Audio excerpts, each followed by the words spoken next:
Снова из Рассовой. Из Рассовой камин зафигачил.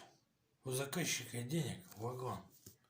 Здесь кирпич барахло предназначен. И причем не один уж поддон. Изразцы по краям только будут. Вон зеленые вставки видны.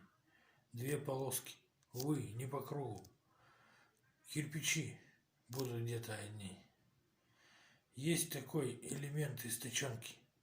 Изразцами не спрячется он.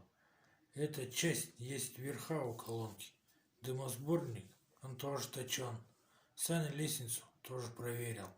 Ход на верхний этаж с кирпичом. Ее кто-то поставил над дверью, а несли ее точно вдвоем. Здесь кирпич барахло, Саня знает.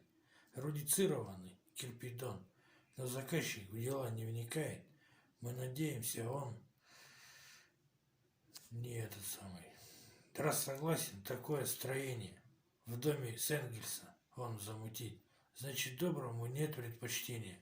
Сане дал он простор, чтоб творить. Саня сделает, в этом и верим.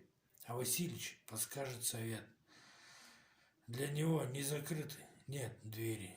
И в дороге зеленый лишь свет. Для кого-то закрыты ворота.